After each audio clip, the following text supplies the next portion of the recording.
ఇది మాకు తోడుగా ఉంచి నీ ప్రశస్తమైన కృపలో మమ్మల్ని బలపరచండి. మాకు ఇచ్చినటువంటి కృప కరుణ కటాక్షములను బట్టి నీకు లెక్కలేని స్తోత్రాలు చెల్లిస్తూ, ప్రభువా వాక్యమైన దేవ మాతో మాట్లాడండి.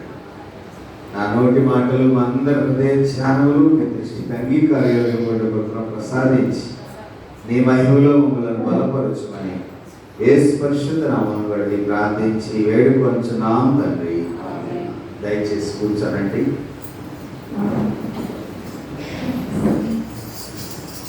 ముందుగా దేవాది దేవునికి వందనాలు స్తోత్రాలు చెల్లిస్తూ ఈ కుడికిలో ఏకీపించిన మీ అందరికీ ఉదయకాలపు శుభములు వందనాలు తెలియపరుస్తున్నాను. దేవుని యొక్క మహాకృపలో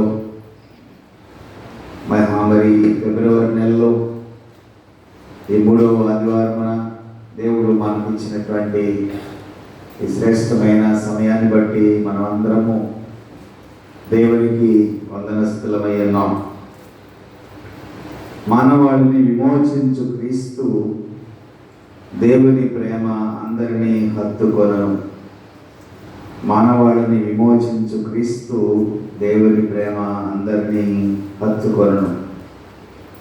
లేటి కాలంకు ముందటి ఆదివారము వచ్చే బుధవారం నుంచి మనము ఈ లెంటిన్ సీజన్లోనికి నడిపించబడబోతున్నాం. బుధవారం నుంచి మనము 40 దినాలు మండల కాలంలోనికి ప్రవేశించినాం. దేవుడు మనలను ఆధ్యాత్మిక జ్ఞానంతోనూ మరి శరీర ఆరోగ్యముతో నిలువబెట్టి శిలువ దీవెనలతో తన సేవలో మనందరినీ బలపరచాలని ఈ లెంటి కాలంలో మనము ముందుకు సాగుతూ నేటి దినము మరి దానికి ముందుగా మనము దేవుని యొక్క సన్నిధిలో మనలను మనము సిద్ధపరచుకుంటూ ఉన్నాం. దేవుని యొక్క విమోచన ప్రేమ మానవ జీవితంలో చాలా శ్రేష్టమైనటువంటిది, విస్తృతమైనటువంటిది. దేవుని యొక్క ప్రేమలో కృప అనేటటువంటిది మనం ఇంకా ఇష్టపడేటటువంటిది. కానీ దేవునికి మనము శత్రువులు కాకుండా ఆయనను ప్రేమించేటటువంటి వారంగా ఆయన రక్షణ కార్యములో మనము పాపులంగా మిగిలిపోకుండా ఆయన రక్షణ ద్వారా మనల్ని మనం పునీతులుగా చేసుకొనడానికి దేవుడు మనకిచ్చేటటువంటి ఒక గొప్ప అవకాశం. ఈ అవకాశంలో మనము ఈ దినాన్ని గమనించగలిగినట్లయితే యోనా దేవుని యొక్క కృపను అంగీకరించలేకపోయాడు. యోనా దేవుని యొక్క కృపను అంగీకరించలేకపోయాడు. పౌలు మరి అందరికీ రక్షణ స్వార్థను ప్రకటించేటటువంటి వాడిగా దేవుడు నిలువబెట్టాడు. స్వార్థ పాఠంలో మనం చూస్తే యేసుక్రీస్తు ప్రభువారు పాపులతో కలిసి భోజనము చేశారు. వీటి గుండా మనము ఈ దినము వాక్యాన్ని మరి జ్ఞానము చేసుకొని పోతూ ఉన్నాం. మానవాళిని విమోచించు క్రీస్తు దేవుని యొక్క ప్రేమ అందరినీ హత్తుకుంటుంది. దేవుని యొక్క ప్రేమ అందరినీ పిలుస్తుంది. దేని కొరకు అనంటే మనలను రక్షించడానికి దేవుని యొక్క ప్రేమ మనలను నడిపిస్తుంది. ఈ దినం మనం చదువుకున్నటువంటి యోనా గ్రంథంలో 4వ అధ్యాయం 1 నుంచి 11 వచనాల భాగంలో దేవుని యొక్క కృపలో మన యొక్క గర్వాన్ని విడిచిపెట్టేటటువంటి వారంగా ఉండాలి అనేటటువంటి విషయాన్ని ఇక్కడ మనము జ్ఞాపకం చేసుకోవాలి. నినివే పట్టణం అనేటటువంటిది అష్షూరు సామ్రాజ్యానికి ముఖ్యమైనటువంటి పట్టణము. అది ఒక రాజధానిగా మనకు అనిపిస్తూ ఉన్నది. అది ఒక శక్తివంతమైనటువంటి పట్టణంగా మనము యోనా గ్రంథంలో చూస్తూ ఉన్నాం. ఎందుకంటే వ్యాపారానికి, విలాసవంతమైన జీవితానికి, అంతేకాకుండా మరి ఆ పట్టణము ద్వారా అనేకమైనటువంటి కార్యక్రమాలు జరిగించేటటువంటి విధి విధానాలు మనకు అక్కడ కనిపిస్తూ ఉన్నాయి. ఇది ఇశ్రాయేలుకు శత్రువైనటువంటి ప్రజలకు నివాస స్థలముగా ఉండేటటువంటి ఒక ప్రాముఖ్యమైనటువంటి పట్టణం. ఇశ్రాయేలు ప్రజలకు ఇది ఒక శత్రువు లాంటిది. ఇశ్రాయేల్ రాజ్యానికి మరి అనుకూలమైనటువంటి పట్టణం కాదు, కానీ ఒక శత్రు సమూహంగా నివసించేటటువంటి పట్టణంగా ఇక్కడ మనం చూస్తూ ఉన్నాం. ఈ యోనా నినివే ప్రజల నిమిత్తము పశ్చాత్తాపం చేయబడటానికి ఇప్పుడు నడిపించబడుతూ ఉన్నాడు. ఇప్పుడు నినివే పట్టణము ఎందుకు కనిపిస్తూ ఉన్నదనంటే, వారు పశ్చాత్తాప కాలంలోనికి నడిపించబడేటటువంటి పరిస్థితిలో నిలువబడి ఉన్నారు. పశ్చాత్తాప కాలము అంటే మరి వారిని వారు గమనించుకోవలసినటువంటి ఒక ప్రత్యేకమైన బాధ్యతను వారు కలిగి ఉన్నారు. యోనా సహజంగా మనం చూస్తే, యోనా యొక్క క్యారెక్టర్ యోనా గ్రంథంలో మనం చూస్తే అతను చాలా కోపిష్టివాడుగా కనిపిస్తూ ఉన్నాడు. చాలా కోపంతో నిండినటువంటి వ్యక్తిగా మనము యోనాను అర్థం చేసుకోవచ్చు. ఎందుకనంటే యోనా షార్ట్ టెంపర్ కలిగినటువంటి వాడు. దేవుడు ఇశ్రాయేలుకు నిషిద్ధమైనటువంటి ప్రాంతాలైనటువంటి ఈ ప్రాంతాన్ని దేవుడు విడిచిపెట్టవచ్చు. కానీ విడిచిపెట్టకుండా దేవుడు ప్రేమించి దాన్ని రక్షించడానికి యోనాను పంపితే, యోనా తన దిశను మార్చుకొని వేరొక దిశలో ప్రయాణం చేస్తూ ఉన్నాడు. ఇది ఇక్కడ మనం ఆలోచన చేయాలి.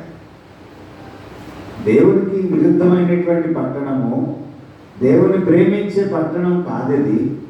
దేవునికి విశుద్ధమైనటువంటి కార్యాలు జరిగించబడే పట్టణము. కానీ దేవుడు ప్రేమించి దేవుని సేవకుని ద్వారా ఆ పట్టణము రక్షింపబడాలని, ఆ పట్టణము రక్షణలోనికి నడిపించబడాలని దేవుని సేవకుని అక్కడికి పంపిస్తే, సేవకుడు తాను వెళ్ళవలసినటువంటి దిశ మార్చుకొని వేరొక దిశలో తాను ప్రయాణం చేస్తూ ఉన్నాడు. ఈ ప్రయాణంలో మరి మనం ఇక్కడ ఆలోచన చేయవలసినటువంటి పరిస్థితి ఏమైనదంటే, ఇక్కడ యోనా కోపాన్ని వ్యక్తం చేస్తున్నాడు 4వ అధ్యాయంలో. ఏ విధంగా కోపాన్ని వ్యక్తం చేస్తూ ఉన్నాడు? దేవుడు మనసు మార్చుకొని నినివే వారికి కీడు చేయకుండా ఉండటం చూచి మరి యోనాలో కోపం వచ్చేస్తాం. ఎందుకు వారిని రక్షించాలి? ఎందుకు వారిని ప్రేమించాలి? ఎందుకు నేను వెళ్ళాలి? ఎందుకు వాళ్ళకు నేను సువార్త ప్రకటించాలనేటటువంటి ఆలోచన విధానాన్ని కలిగి ఉన్నటువంటి యోనాను ఇక్కడ మరి దేవుడు మరి ఒక ప్రత్యేకమైన పరిస్థితి నిమిత్తమై 2వ వచనం చదవండి.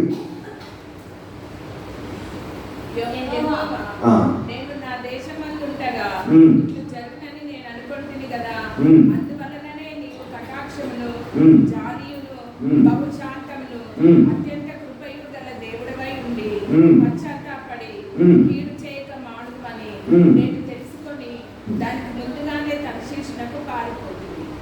చూడండి, ఇక్కడ దేవుడి మీద ఒక అభియోగం పెడతా ఉన్నాడు. ఏమంటున్నాడు?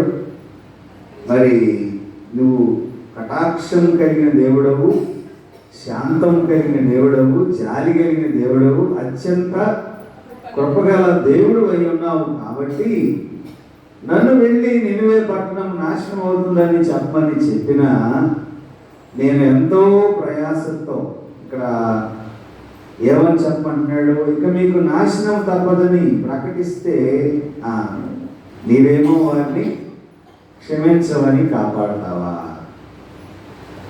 అంటే ఇక్కడ అర్థం ఏంటంటే, దేవుడి మీదే అభియోగం వేసేటటువంటి యోనా యొక్క క్యారెక్టర్ మనం చూస్తా ఉన్నాం.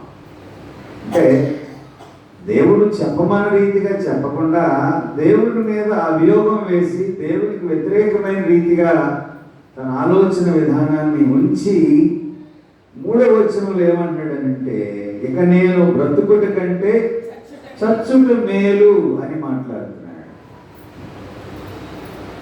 ఎందుకు నా జీవితమే కాదా ఇక నేను బ్రతకటం అంటే చావటమే మంచిది. అంతకుముందు ఏమనుకున్నాడు? మొదటి అధ్యాయంలో ఏమనుకున్నాడు అంటే తాను చాలా ఆలోచన కలిగినటువంటి విధానంలో మరి తన మరణాన్నే ప్రేమిస్తున్నాడు. ఎందుకనంటే యోనా దినాల్లో యూదులు అన్యులతో దేవుని యొక్క సహవాసాన్ని కానీ దేవుని యొక్క వాక్యాన్ని కానీ పంచుకునే స్థితిలో లేరు. అందుకనే మరి పౌలు కూడా అభ్యంతరపరిచాడు. ఎక్కడ మొదటి దశలోని పత్రిక 2వ అధ్యాయం 14వ వచనం నుంచి మనం చూస్తే పౌలు కూడా మరి ఇక్కడ మరి కొంచెం వ్యతిరేక దిశలో మాట్లాడినటువంటి విధానం అక్కడ మనం చూడగలం. కాబట్టి ఈ నినివే పట్టణానికి పోకుండా తర్షీసుకు పోవటానికి కారణం ఏమైనదనంటే నినివే పట్టణస్థులు క్షమించబడటం యోనాకు ఇష్టం లేదు. నినివే పట్టణస్థులు క్షమించబడకూడదు. నినివే పట్టణస్థులు ఉగ్రతకు గురవ్వాలి. నినివే పట్టణస్థులు దేవుని యొక్క ప్రేమను పొందుకోకూడదు. నినివే పట్టణస్థులు క్షమాపణ కలిగి ఉండకూడదు. నినివే పట్టణస్థులు ఏమైపోవాలి? నాశనం అయిపోవాలి. ఇదే యోనా యొక్క టార్గెట్. కాబట్టి ఈ నినివే పట్టణస్థులకు క్షమాగుణాన్ని కలిగి ఉండకూడదు. కాబట్టి వారి నాశనాన్ని యోనా ఆశిస్తున్నాడు. కాబట్టి ఇశ్రాయేలు దేవుడు సకలమైనటువంటి దేవుడిగా ఉన్నాడు. కాబట్టి దేవుడు మానవాళి అందరినీ ప్రేమిస్తున్నాడు. అంటే మనిషి యొక్క ఆలోచన విధానంతో మనిషి నశించకూడదు.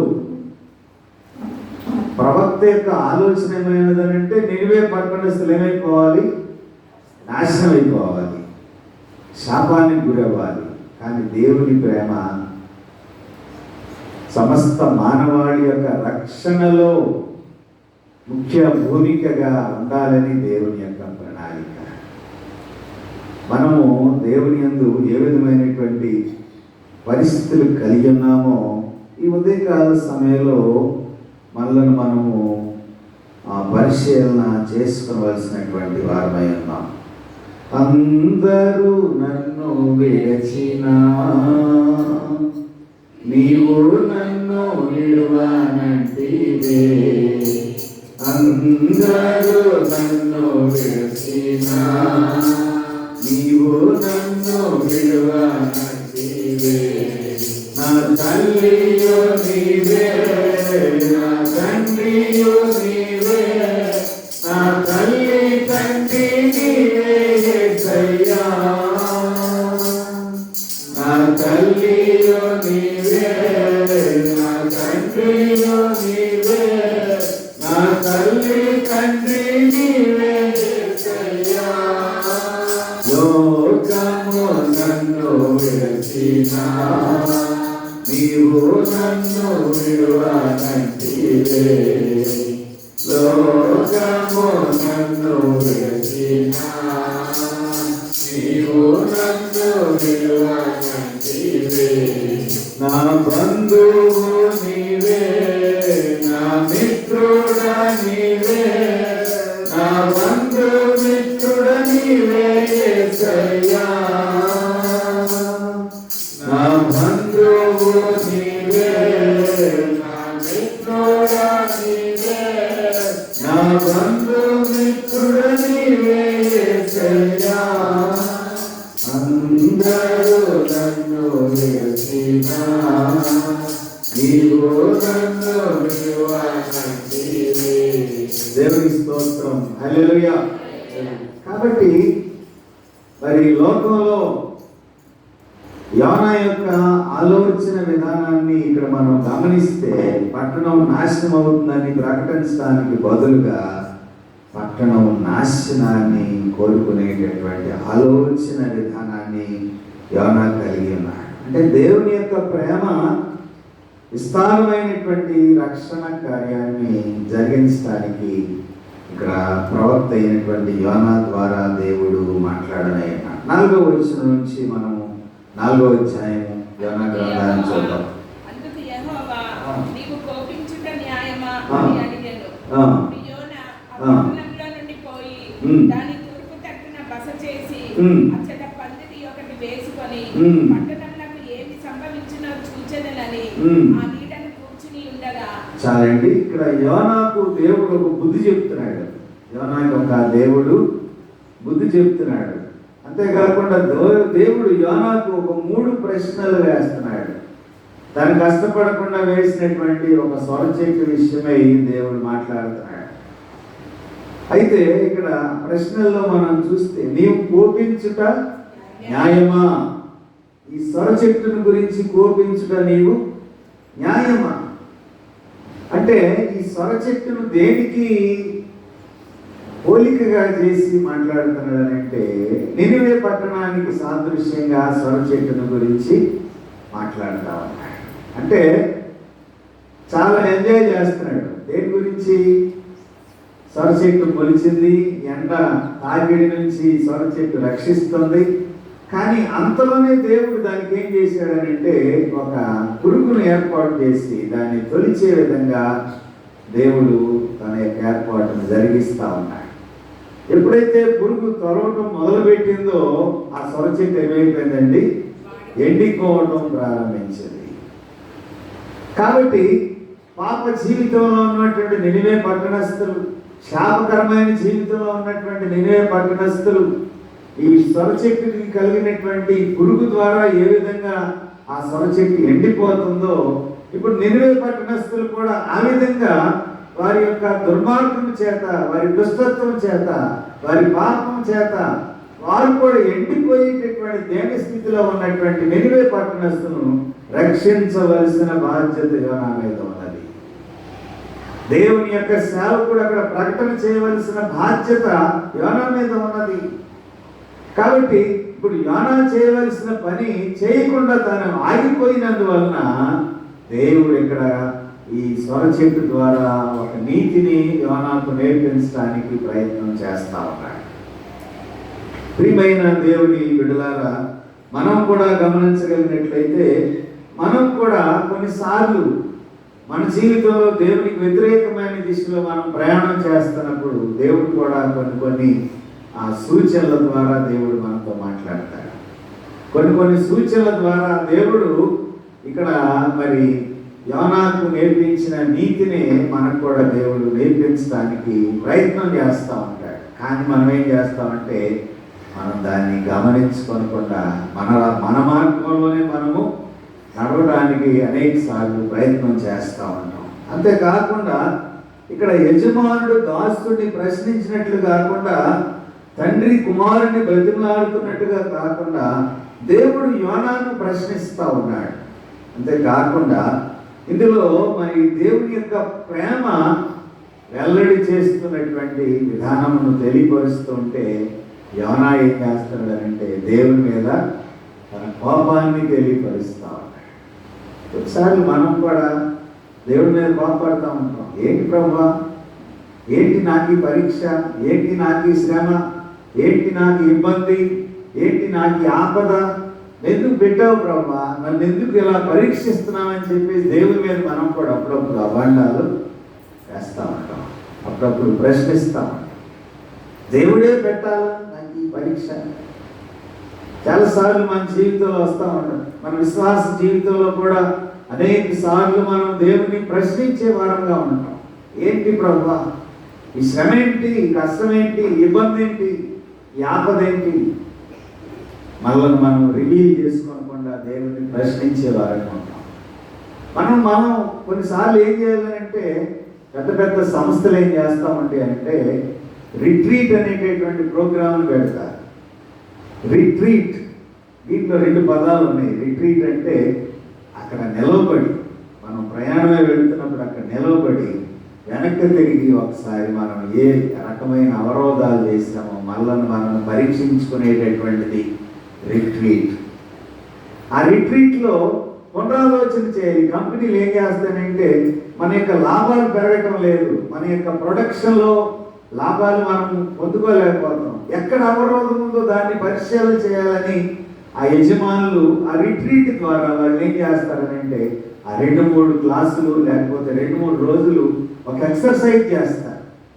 ఆ ఎక్సర్సైజ్లో ఎక్కడైతే ఆ పనిని జరిగించలేకపోతున్నామో దాన్ని జరిగించినప్పుడు ఆ కంపెనీ లాభార్జనలో ముందుకు సాగించబడదు. ఇలాగే ఆధ్యాత్మిక జీవితంలో కూడా మనల్ని మనం పునరాలోచన చేసుకోవాలి. గతకాలపు లెంట్ సీజన్ నుంచి ఈ లెంట్ సీజన్లోకి వస్తున్నాం. మనం ఈ గడిచిపోయిన కాలం అంతటిలో మన జీవితంలో దేవునికి వ్యతిరేకమైన దిశలో మనం ఎక్కడ నడిచామో, మనం ఎక్కడ పడిపోయామో, మనం ఎక్కడ దేవునికి దూరస్తులుగా ఉన్నామో, దేవుని యొక్క ప్రేమను ఎక్కడ పొందవలసిన రీతిగా పొందలేకపోయామో మనల్ని మనం పరిశీలన చేసుకుంటూ తిరిగి మళ్ళా దేవుని యొక్క ప్రేమలో మనం నిలువబడేటటువంటి వారంగా ఉండటానికి దేవుడు మనకు అవకాశం ఇస్తున్నాడు. ఇక్కడ యోనాకు కూడా దేవుడు అవకాశం ఇస్తున్నట్లుగా ఇక్కడ మనము జ్ఞాపకము చేసుకోవలసినటువంటి వారమై ఉన్నాం. అంతేకాకుండా మరుసటి ఉదయాన్నే దేవుడు పురుగును పెట్టించి ఈ సొర చెట్టును తొలిపించేశాడు. అది వాడిపోయింది. యోనాకు మరి ఎండ దెబ్బ తగిలింది. 8వ వచనం అంటే ఏమంటాడంటే చచ్చుటకే బ్రతుకుట కంటే చచ్చుటే మేలు. ఇక బ్రతకడం ఎందుకు? నేను ఒక మరి పని మీద ఇక్కడికి వస్తే ఆ పనిని జరిగించలేకపోతున్నాను. కాబట్టి మరణాన్ని కోరుకునేటటువంటి వారు కూడా ఇది ఒక హెచ్చరిక. జీవితంలో కొన్నిసార్లు ఫెయిల్ అయిపోయినప్పుడు మరి చావే శరణ్యంగా నడిచేటటువంటి వారికి ఇది ఒక హెచ్చరిక. చావు కాదు శరణ్యం, చావే కాదు మార్గం.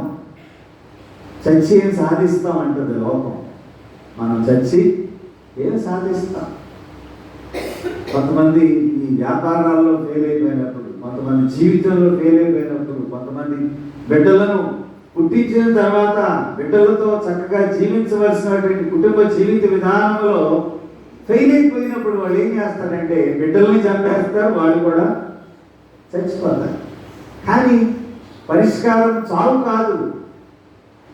సాధించవలసిన విషయాల్లో కష్టాలు పడుతున్న కూడా కొంతకాలం ముందుకు వెళ్ళినప్పుడు కొన్ని దిశలలో మనము దేవుని చేత పట్టబడిన తర్వాత మన కుటుంబ జీవిత విధానమే మారిపోతాం. అందుకనే పౌలు మాట్లాడతాడు కదా, పౌలు ఏమంటాడనంటే వ్యతిరేకమైన దిశలో నడిచాడు పౌలు. సౌలుగా ఉన్నప్పుడు దేవుని కాని విషయాలు చేశాడు. స్టెఫను మరణ విషయంలో కూడా అక్కడ సాక్షిగా నిలుచుండి రాళ్లతో కొట్టి చంపించినప్పుడు కూడా స్టెఫను మరణానికి సౌలు కారకుడు. కానీ తిమోతి పత్రికలకు వచ్చిన తర్వాత ఏమంటాడంటే పూర్వము నేను దోషకుడను, హింసకుడను, హానికరుడనైన నన్ను నీవు పట్టుకున్నావు. దాని మీద ఒక చక్కని పాటను కూడా భక్తులు రాశారు. ఆంధ్ర క్రైస్తవ కీర్తన. హానికరుడ, హింసకుడను, దోషకుడను అయినా నన్ను పట్టుకున్నావు ప్రభువా. నీ ప్రేమ ఎంత గొప్పది, నీ ఔన్నత్యం ఎంత గొప్పది. నీవు నన్ను తృఢీకరించకుండా నీకు హానికరుడుగా సంఘాన్ని నాశనం చేయడానికి ప్రయత్నం చేసినటువంటి నన్ను నీవు పట్టుకొని నీ బిడ్డగా నిలువబెట్టావు. దాన్నే సాక్ష్యం ఇస్తున్నాడు. ఏమిటంటే పూర్వము నేను దోషకుడను, హింసకుడను, హానికరుడను. ఎంత భయంకరమైన రీతిగా తన జీవితాన్ని తాను రివీల్ చేసుకుంటా ఉన్నాడు. ఇక్కడ కూడా మనం గమనిస్తే ఈ సొర చెట్టు ఎండిపోవటం యోనాకి ఇష్టం లేదు. అంటే మరి లోకరీతిగా కూడా మనం ఆలోచన చేస్తే ఈ సొర చెట్టే అక్కడ కంటిన్యూ చేసాడు అనుకోండి దేవుడు. ఇప్పుడు సువార్త చెప్తానికి వెళ్ళకుండా చెట్టు కింద దాన్ని ఎంజాయ్ చేస్తాడు. ఇక్కడే నాకు బాగుందని ఇక్కడే కూర్చుంటాడు 10 దినాలు. ఇప్పుడు దేవుడి పరిచర్య జరిగించడానికి పంపబడిన సేవకుడు ఏం చేయాలి?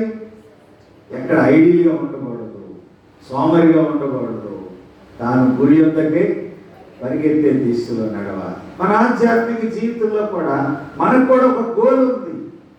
2025 సంవత్సరంలో మనం ఎక్కడెక్కడ దేవునికి విరుద్ధంగా మనం ఉన్నాం. 2026 సంవత్సరం లెంట్ కాలంలో మనల్ని మనం సరి చేసుకుంటాం. దేవా, నీవు నాకు ఇచ్చిన ప్రతి విధానంలో నన్ను నేను కనపరుచుకోవడానికి నన్ను నేను సిద్ధపరుచుకుంటాను. నీ చిత్తములో నేను నడవటానికి నన్ను బలపరచు ప్రభువా. చూడండి, ఇప్పుడు 10వ వచనంలోకి వెళదాం. 4వ అధ్యాయం. కష్టపడకుండాను పెంచకుండాను ఆ. ఒక రాత్రిలోనే పుట్టి పెరిగి ఆ. ఒక రాత్రిలోగానే వాడిపోయిన ఈ సొర చెట్టు విషయంలో నీవు విచారపడుచున్నావే. అయితే 120,000 కంటే ఎక్కువై ఎడమలు ఎరగని జనములు బహు పశువులను గల నినివే మహాపురము విషయంలో నేను విచారపడవద్దా? చాలు. యోనాకు దేవుని యొక్క గుణపాఠాన్ని చెప్తా ఉన్నాడు. నీవు కష్టపడకుండా పెంచకుండా ఒక రాత్రిలోనే పెరిగినటువంటి ఈ స్వర చెట్టు విషయంలో నీవు చింతిస్తే 120,000 మంది జనాభా కలిగినటువంటి నినివే పట్టణాన్ని గురించి నాకెంత బాధ ఉంటుంది, నాకెంత విచారం ఉంటుంది. నేను ఎంత చింతపడి నిన్ను పంపిస్తే నువ్వు చేయకుండా నీవు స్వర చెట్టు దగ్గర కూర్చుని ఎంజాయ్ చేయడానికే ప్రయత్నం చేస్తా ఉన్నావు. కాబట్టి నీ విచారం దేని విషయంలో ఉండాలి? నీ విచారం నినివే పట్టణ విషయమై నీ విచారం కలిగి ఉండాలి. కాబట్టి ఒక గుణపాఠాన్ని ఈ స్వర చెట్టు ద్వారా యోనాకి నేర్పిస్తూ ఉంటే అక్కడ పశువులు మరి దేవుని ప్రజలైనటువంటి వారు వారి జాతి మత కుల వివక్షత లేకుండా దేవునికి అందరూ సమానమైన వారు. అశ్షూరీయులని యూదులని వివక్ష లేకుండా దేవునికి ప్రజలందరూ సమానమైనటువంటి వారు. అందుకని అపోస్తలుల కార్యం గ్రంథంలో ఒక మాట చూస్తాం ఏంటంటే యేసుక్రీస్తు అందరికీ ప్రభు, అందరికీ ప్రభు, కొందరికే కాదు, ఆయన అందరికీ ప్రభు. అందరిని రక్షించడానికి ఈ లోకానికి వచ్చారు. అందుకనే యేసు ప్రభు వారు పుట్టినప్పుడు కూడా దూతలు గాన ప్రతిగానాలు చేసి ఏంటంటే సర్వోన్నతమైన స్థలములలో దేవునికి మహిమయు ఆయనకి ఇష్టమైన మనుషులకు భూమి మీద సమాధానం కలుగుగా. ఇష్టలైనటువంటి వారు ఎవరైతే ఆయన ప్రేమిస్తారో, ఎవరైతే వారిని హృదయంలో చేర్చుకుంటారో, ఎవరైతే ఆయన ఆహ్వానిస్తారో, ఎవరైతే ఆయన్ని వారి హృదయంలో చేర్చుకుని ఆయన వెంబడిస్తారో వారందరికీ ఆయన సమాధానం ఇవ్వటానికి లోకానికి వచ్చినటువంటి దేవుడు. 2వ పాఠంలోకి వెళదాం. 1 తిమోతి పత్రిక 2వ అధ్యాయంలో ప్రార్థనకు వచ్చినటువంటి ఒక హెచ్చరిక, మనుషులందరి కొరకు ఏ విధంగా ప్రార్థన చేయాలో. ఇది క్రైస్తవ బహిరంగ ఆరాధనకు సంబంధించినటువంటి పౌలు యొక్క ఒక ప్రత్యేకమైన ఆజ్ఞగా మనం అక్కడ జ్ఞాపకము చేసుకునవలసినటువంటి వారమై ఉన్నాం. ఈ 1 నుంచి 7 వచనాల భాగంలో మనము ఈ సార్వత్రికతను గురించి స్పష్టం చేస్తూ సకల ప్రజల రక్షణ కొరకు ప్రార్థన చేయవలసినటువంటి ఆవశ్యకతను ఇక్కడ మరి తిమోతికి పౌలు తెలియపరుస్తున్నాడు. ప్రజలు అందరి కొరకు, రాజుల కొరకు మనం ఏం చేయాలి? ప్రార్థన చేయాలి. అందరి మార్పు కొరకు మనం ప్రార్థించవలసిన బాధ్యతల గురించి పౌలు తిమోతికి తెలియచెప్తా ఉన్నాడు.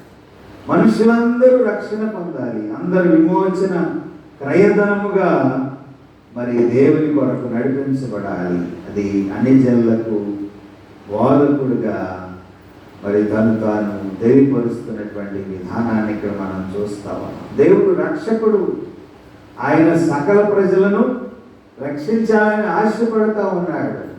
కొందరు మాత్రమే కాకుండా అందరూ దేవుని యొక్క స్వార్థలో బాధ్యత కలిగినటువంటి వారుగా. స్వార్థ మరి ఏం చేస్తున్నారంటే మరి గనులైనటువంటి వారిని, ఘనహీనులైనటువంటి వారికి, రాజులకు, బానిసలకు, ఎవరికైనప్పటికీ స్వార్థ ఏం చేస్తున్నారంటే అది 2 అంచులు కలిగినటువంటి వాడి అయినా అది ప్రాణాత్మను, జీవాత్మను, మూలుగును విభజించినంత మటుకు తూర్చు. హెబ్రీయులకు రాసిన పత్రికలో మనం చదువుతాం. అది పనిచేస్తుంది. స్వార్థ చొచ్చుకొని పోతుంది. దానికి ఎక్కడ అడ్డుగోడలు లేవు. స్వార్థ చేయబడి ఏంటంటే పరిశుద్ధాత్మ దేవుడు హృదయంలోనికి చొచ్చుకొని పోయేటటువంటి విధంగా పనిచేస్తారు. కాబట్టి సువార్త మంచివారిని, చెడ్డవారిని అందరినీ కూడా రక్షిస్తుంది. సువార్త క్రైస్తవులకు, క్రైస్తవేతరులకు అందరికీ చెందినటువంటి సువార్త, మంచి వార్త. సువార్తకి అడ్డుగోడలు లేవు. లేకుంటే ఇంతవరకే పరిమితి అనేటటువంటిది సువార్తకు లేదు. అవధులు లేనటువంటి దేవుని యొక్క కృపకు సువార్త ముఖ్య కారణమైనది. అదే పౌలు తిమోతికి ఈ విశాలమైనటువంటి భావాన్ని తెలియపరుస్తూ ఇప్పుడు మనం చదువుకుందాం. మొదటి వచనం. మనకు సంపూర్ణ భక్తియు మాన్యతయు కలిగి నెమ్మదిగాను సుఖముగాను బ్రతుకు నిమిత్తము అన్నిటికంటే ముఖ్యముగా మనుషులందరి కొరకు రాజుల కొరకును అధికారులందరి కొరకు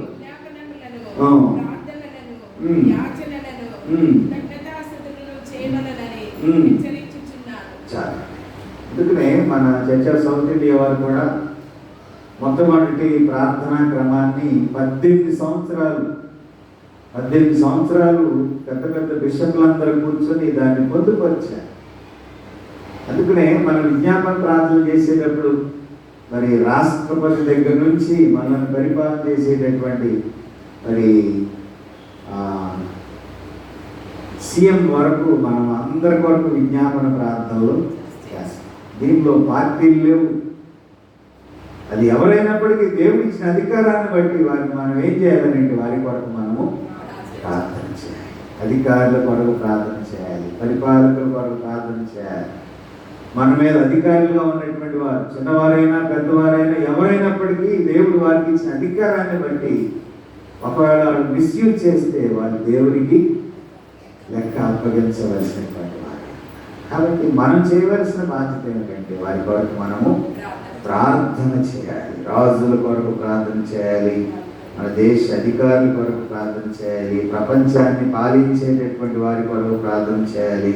అంతేకాకుండా వారి క్షేమం కొరకు వారందరూ క్షేమంగా ఉండి పరిపాలన చేయగలిగేటటువంటి కృపను దేవుడు అనుగ్రహించులాగన మరి వారి కొరకు మనం ప్రార్థన చేయాలి. అంతేకాకుండా దేవుడు ఆయన పనిని జరిగిస్తాడు. ప్రార్థనలు, విజ్ఞాపనలు, యాచనలు, కృతజ్ఞతాస్తుతులు చెల్లించాలని పౌలు తిమోతికి తెలియపరుస్తా ఉన్నారు. కాబట్టి క్రైస్తవ ఆరాధనలో ప్రార్థనలు క్రైస్తవుల కొరకైతే పరిమితం కాకుండా క్రైస్తవేతరులు అయినటువంటి వారు అందరి కొరకు కూడా ప్రార్థనలు చేయాలి. పెద్ద పెద్ద సభలు జరిగినప్పుడు ఏం చేస్తారంటే పొలిటికల్ లీడర్స్ని కూడా పిలుస్తారు. కొంతమంది తిట్టుకుంటూ ఉంటారు, ఎందుకంటే ఏమని తీసుకొచ్చారు వాళ్ళు మరి యేసుక్రీస్తుని గురించినటువంటి సత్యాన్ని వారు గుర్తించరు కదా అని అనుకుంటారు. కానీ వారిని పిలిచినప్పుడు వాళ్ళు కూడా ఏం చేస్తారనంటే మన దేవుని గురించినటువంటి గొప్పతనాన్ని వారు కూడా తెలియపరుస్తారు. వారు మనతో కలిసి దేవుని స్తుతించగలిగేటటువంటి ధన్యత్వాన్ని ప్రభు వారికి అనుగ్రహిస్తూ ఉంటాడు. కాబట్టి మనుషులందరి కొరకు, పరిపాలకుల కొరకు దేవుని యొక్క సన్నిధిలో ప్రార్థించాలి. 6వ వచనాన్ని చదువుతాం. 2వ అధ్యాయంలో ఈయన అందరి కొరకు విమోచన ప్రయత్నముగా తను తానే సమర్పించుకొనెను. దీనిని గుర్చిన సాక్ష్యము యుక్తకాలంలో ఎందుకు ఇయ్యబడును. అందరి కొరకు విమోచన క్రయముగా తన ప్రాణమును సిలువలో అర్పించాడు. కాబట్టి ఆయన కొరకు మనం ఏం చేయాలంటే ప్రార్థన చేయాలి. ఇందాక మీరు గుర్తు చేశాను, అపోస్తల కార్యంలో ఉంది, యేసుక్రీస్తు అందరికీ ప్రభు, సర్వ మానవాళి కొరకు ఆయన శిలువ మీద రక్తాన్ని కార్చాడు. ఆయన రక్తము ద్వారా మనమందరం విమోచించబడ్డాం.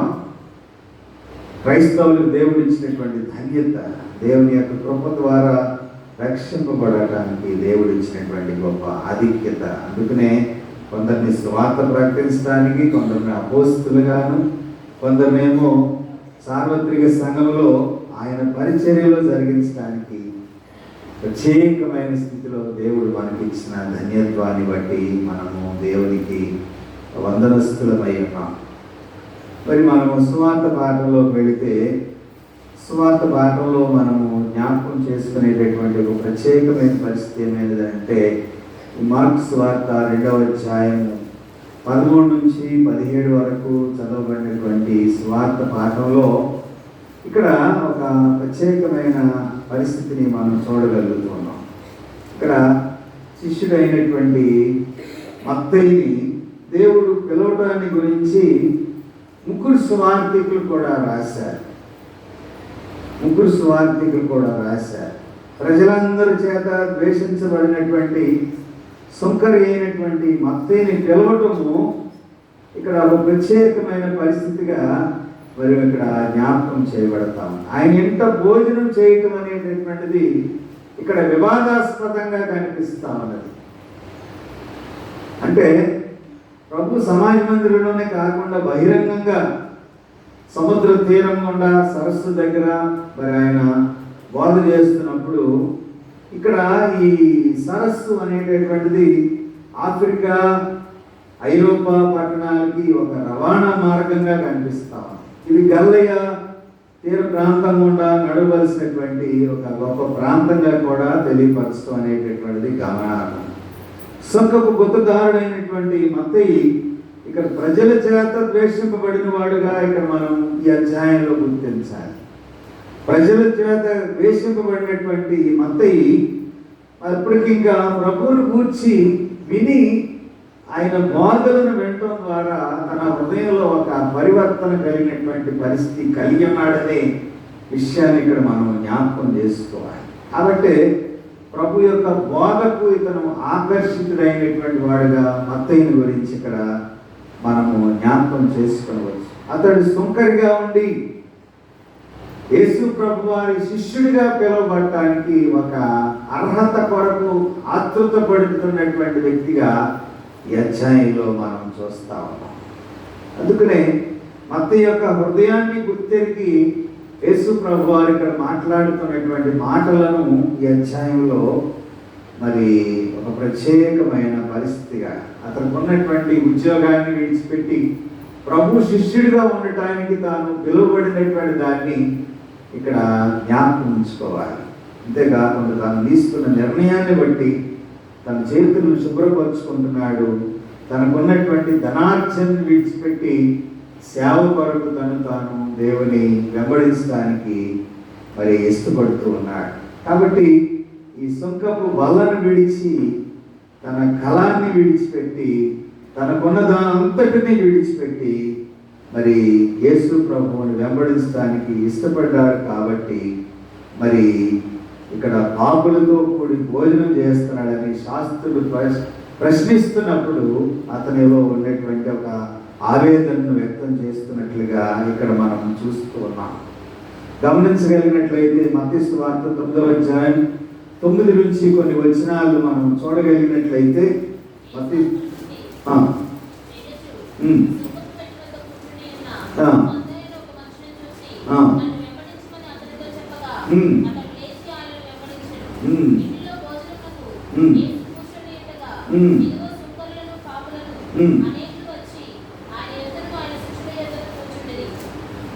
ఇక్కడ మనం గమనిస్తే సుంకరులు, పాపులు అనేటటువంటి వారు ఇక్కడ కనిపిస్తారు.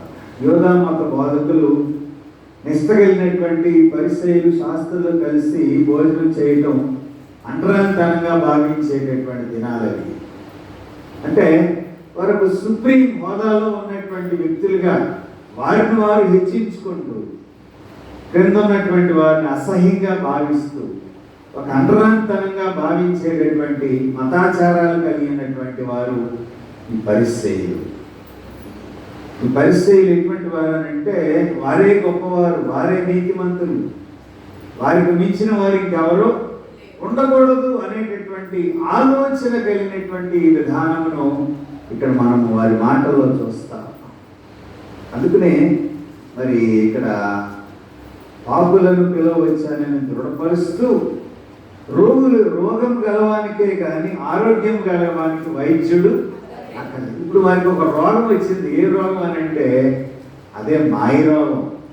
ఆ రోగం ఏంటంటే మేమే గొప్పవారిని, మేమే సుప్రీం అనేటటువంటి ఒక ఆంతర్యంలో ఉన్నటువంటి గర్వమును గురించి ప్రభు ఈ విధంగా కంపేర్ చేస్తున్నాడు. ఏంటంటే రోగం వచ్చిన వాడికి వైద్యుడు కానీ రోగం లేని వాడికి ఇప్పుడు ఏం రోగం ఉంది చెప్పండి, ఏం రోగం ఉంది? మాకు మేమే సుప్రీం కాబట్టి మిగతా వాళ్ళందరూ అంటరాని వారు అనేటటువంటి ఒక దుర్గుణాన్ని కలిగి ఉన్నటువంటి వారి హృదయాభిలాషను ప్రభు గుర్తెరిగి రోగికి వైద్యుడు కావాలి కానీ రోగం లేని వాడికి వైద్యుడు అక్కర్లేదు. కాబట్టి తను పాపులను పిలువచ్చానని ఇక్కడ కన్ఫర్మ్ చేస్తున్నాడు. పాపులను పిలువచ్చాను. పాపులను ఎందుకు పిలువచ్చానంటే వాళ్ళు నీతిమంతులుగా చేయడానికి, దేవుని యొక్క సువార్త ద్వారా వారు రక్షింపబడాలనేటటువంటి ఆలోచన కలిగిన విధానాన్ని ఇక్కడ యేసుక్రీస్తు ప్రభు వారు వ్యక్తం చేస్తాం. ప్రియమైన దేవుని బిడ్డలారా, ఆమె నీతిమంతులు అనేటటువంటి శాస్త్రులు, పరిసయ్యులు, మతాధికారులు, వాళ్ళలో ఉన్నటువంటి అవలక్షణాలన్నిటినీ ప్రభు ఎత్తి పట్టుకొని ఇక్కడ వారిని గద్దిస్తూ ఉన్నటువంటి విధానాన్ని మనం చూస్తా ఉన్నాం. 107వ కీర్తనలోకి వెళితే 107వ కీర్తనలో దేవుని యొక్క విమోచన జ్ఞాపకం చేసుకుని స్తుతించేటటువంటి కీర్తన 107వ కీర్తన. విమోచకుడైనటువంటి దేవుని స్తుతించడానికి ఒక ప్రత్యేకమైన ఆహ్వానాన్ని ఇక్కడ కీర్తనాకారుడు ఇస్తా ఉన్నాడు. కీర్తనలో దేవుని యొక్క విమోచన కీర్తన ఏమైనదనంటే, ఆయన కృప నిత్యమండును, యెహోవా దయాళుడు, ఆయన కృప నిత్యమండును. ఆయనకు మనం ఏం చేయాలండి? కృతజ్ఞతాస్తుతులు చెల్లించాలి. మన జీవితంలో దేవుడు చేసిన కార్యాలన్నింటిని బట్టి మనము కృతజ్ఞతాస్తుతులు చెల్లించాలి. ఒక మాస్టర్ గారికి తాను ప్రయాణం చేస్తామంటే దారిలో ఒక చిన్న వాహనం వచ్చి యాక్సిడెంట్ అయింది. యాక్సిడెంట్లో తన కాలుకి కొంచెం దెబ్బలు తగిలి రక్తం కారుతా ఉంది. సంఘస్థులందరూ వస్తున్నారంట పరామర్శించడానికి. మరి మాస్టర్ గారికి యాక్సిడెంట్ అయిందని వాళ్ళందరూ వస్తున్నారు. వాళ్ళందరూ వస్తే వాళ్ళందరూ పిలిచి మాస్టర్ గారు అన్నారంట, మనం ఈరోజు కృతజ్ఞత కూటం పెట్టుకోవాలి అని. ఇదేంటండి మాస్టర్ గారు, మీకు దెబ్బ తగిలిందని మేము వస్తే మీరు కృతజ్ఞత కూటం అంట. దేవుడు మరణానికి అప్పగించకుండా నన్ను రక్షించాడు చిన్న దెబ్బలతో. కాబట్టి మనం ఇప్పుడు ఏం చేయాలి? దేవునికి థ్యాంక్స్ గివింగ్. అన్ని విషయాలలో మనం కొన్ని విషయాల్లో స్వస్థత కలిగినప్పుడు, ఉద్యోగం వచ్చినప్పుడు, పరీక్షలో పాస్ అయినప్పుడు, మన జీవితంలో కొన్ని కార్యాలు జరిగినప్పుడు మాత్రమే కృతజ్ఞతాస్తుతులు చెల్లిస్తాం. కానీ ఇక్కడ వాక్యం చెప్పేటటువంటి విషయం ఏంటంటే, అన్ని విషయాల్లో మనం దేవునికి కృతజ్ఞతాస్తుతులు చెల్లించాలి. అన్ని విషయాలు. అలాగనంటే ఇప్పుడు పరీక్షలో ఫెయిల్ అయినప్పుడు దేవుని స్తుతించాలా? రోగం వచ్చినప్పుడు దేవుని స్తుతించాలా? జీవితంలో ఫెయిల్ అయినప్పుడు దేవుని స్తుతించాలా? మనం చేరుకోవాల్సిన వాటి కూడా చేరుకోలేనప్పుడు దేవుని స్తుతించాలా? ఇక్కడ దేవుని స్తుతించడానికి ఆహ్వానాన్ని పలుకుతున్న కీర్తన ఇది. ఎందుకనంటే అన్ని విషయాల్లో విమోచించబడినటువంటి వారు, సకల దేశం నుండి పోగు చేయబడినటువంటి వారు ఆయన స్వభావాన్ని గుర్తు చేసుకుంటూ, ఇక్కడ దేవుని యొక్క స్వభావం ఏమిటంటే దయాళుత్వము, కృప, కరుణ, కటాక్షములు కలిగినటువంటి గుణ లక్షణాలు. రెండవది ఏమిటంటే మనను బానిసత్వం నుంచి దేవుడు విమోచించాడు. మనం ఒక బానిసలుగా ఉండకుండా మనల్ని దేవుడు విమోచిస్తున్నాడు. అందుకేకాకుండా ఇశ్రాయేలు జీవితంలో దేవుడు చేసిన కార్యాలన్నింటిని బట్టి దేవుణ్ణి స్తుతించాలి. దేవుని యొక్క విమోచన మానవుని యొక్క కృతజ్ఞతను ప్రశ్నించేటటువంటి విధానం ఈ కీర్తనలో మనకు కనిపిస్తూ ఉన్నది. 4వ వచనం నుంచి మనం చదువుతాం.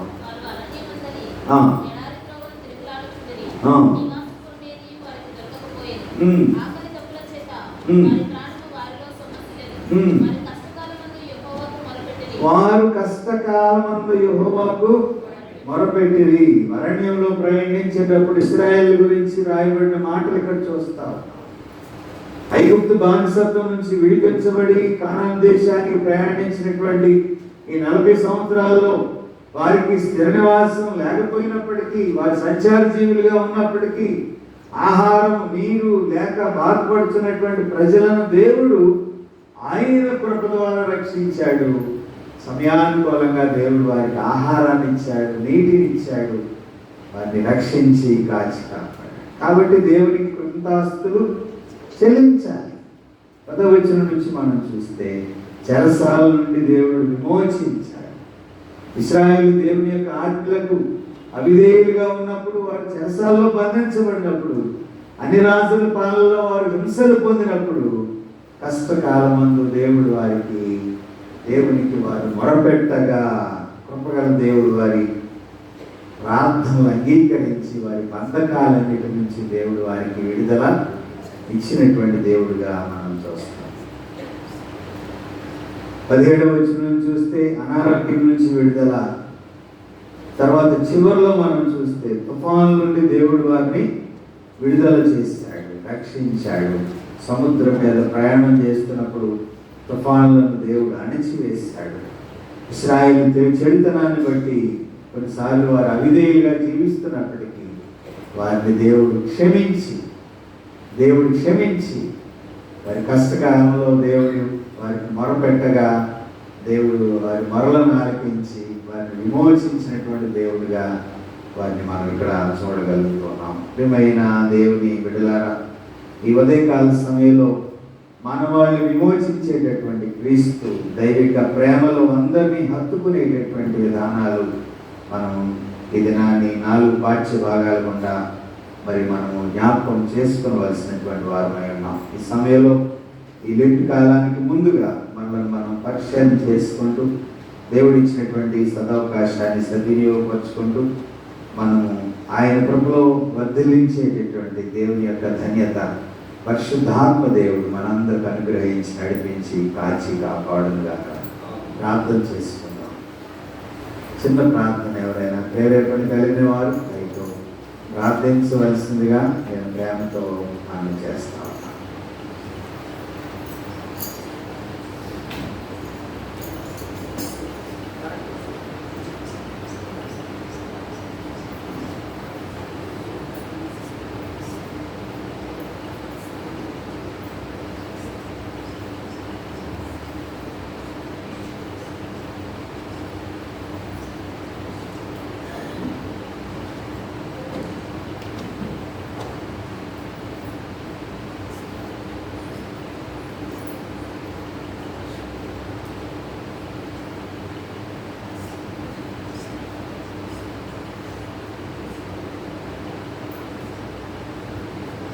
పరమును వీడిన ప్రేమ ధరలో పాపిని వెనకిన ప్రేమ, పరమును వీడిన ప్రేమ ధరలో పాపిని వెనకిన ప్రేమ, నన్ను కరుణించి ఆదరించి జీవానిచ్చే, నన్ను కరుణించి ఆదరించి రక్షించి జీవానిచ్చే, ఆశ్చర్యమైన ప్రేమ, కృపలో నీ ప్రేమ మరణము కంటే బలమైన ప్రేమకి నన్ను జయించే నీ ప్రేమ, ఆశ్చర్యమైన ప్రేమ. ప్రార్థించండి. మహాపరిశుద్ధిగా మైండ్ కలిగిన మా ప్రియాపంలో ఉంటుంది ఇంకా ఉన్నతమైన పరిశుద్ధమైన బట్టి కోటాను కోట్ల